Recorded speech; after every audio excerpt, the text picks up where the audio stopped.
On one fine but fatal morning in the early Eocene, lo, a brawny bloke set out to dig a hole first of men to put a puncture in the tertiary green. Was this early, Neolithic, human malgladsomely the toiler hefted his ungainly wooden spade, as he scarified the bosom of old earth, and our progress forthwith started when his first spade thrust was made, while the colt of work, or graft, was given birth. Oh, he flung the clods about him with a gay and prideful jerk, did this bright and early anthropoidal bloke. With the crowd that gathered, goggle-eyed, to watch him at his work, he would crack a pleasant, prehistoric joke, and they gazed at him in wonder, for the custom of the mob, when not occupied in intertribal strife, hitherto had been to eat, and sleep, and hunt, and cheat, and rob, quite a simple and uncomplicated life, wherefore being new and novel, he was treated with respect. This inventor of the job of shifting sand and with fresh killed meat and fruit and furs his cave the tribesmen decked, while his praises sounded high on every hand. And the chieftain bade his artists in crude pictures to inscribe on the shin-bone of a dinosaur a myth. Lo,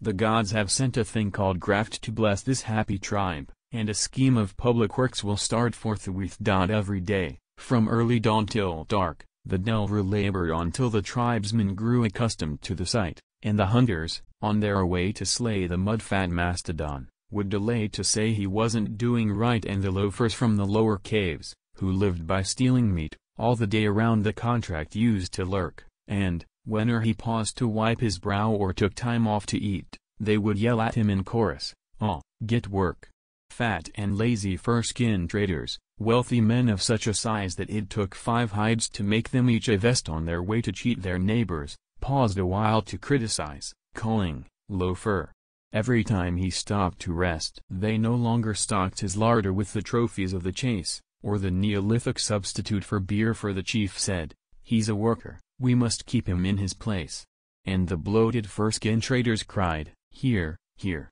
And he soon became the scapegoat and the butt of all the tribe, and he dwelt within the smallest, meanest cave, while the rich and idle troglodytes were readiest to jibe, till they worried him into an early grave. Then the minstrel, and I wot he was a wise prophetic bard, and an anthropoid philosopher of note, took another mammoth shin-bone and sketched it with his shard in his picture script, and this is what he wrote: "Here lies the simple silly coot who first discovered toil, him who started progress onward on her way, though he didn't get much fun from it, he moved some tons of soil, but, 'tis said, he never fairly earned his palo. This thing called work is blessed, for it shifts a lot of sand, and this progress seizes him who lives by tricks, but the bloke who lumps the bundle, down through every agent land, shall be paid for harder work with harder kicks." Now the Paleolithic prophet on some sandstone stratum lies, with his shin bones of the dinosaur myth, but the bloke who shoves the shovel still his thankless calling plies,